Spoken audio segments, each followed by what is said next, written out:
امن کا خیال رکھیں، جوڑ کا خیال رکھیں، ٹوٹنے سے امت کو بچائیں، اور اپنا گھر، اپنا محلہ، اپنی بستی، اپنا شہر، اپنا صوبہ، اپنا ملک اور پوری دنیا میں امن کی کوشش کریں۔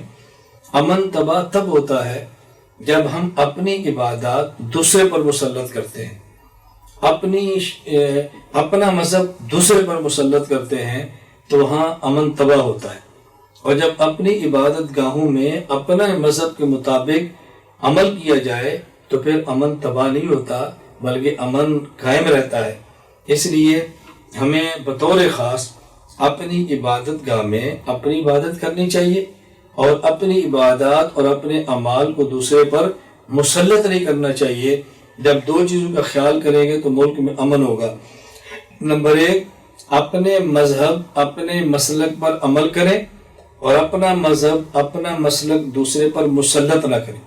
نمبر 2، اپنے مذہب، اپنے مسلک کو اپنے پاکستان جیسے ملک کے قانون اور آئین کے اندر رہتے ہوئے ادا کریں۔ تو انشاءاللہ اس کا فائدہ کیا ہوگا؟ جب اپنے مسلک، اپنے مذہب کو دوسرے پر مسلط نہیں کریں گے تو فرقہ واریت اور مذہبی فسادات نہیں ہوں گے۔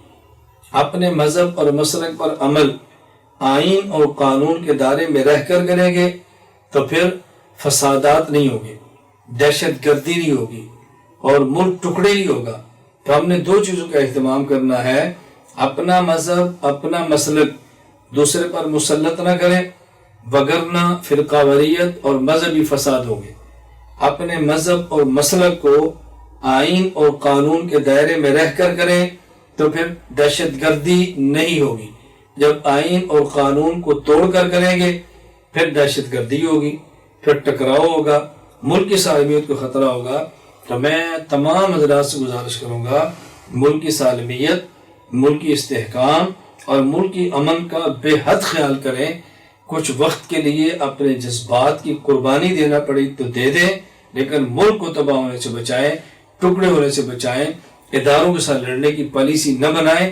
اللہ تعالی ہم سب کی حفاظت فرمائے، اللہ ہم سب کو اپنے مسلک اور مذہب کا خیال رکھنے کی توفیق دے، اپنے ملک کے قانون اور آئین کا تحفظ کی توفیق دے، اور ملک میں مذہب اور مسلک کو سمجھنے والے علماء سے تعاون کرنے کی توفیق دے، اور ملک کو چلانے والے تمام ادارے ان کو سپورٹ کرنے کی اللہ ہمیں توفیق عطا فرمائے۔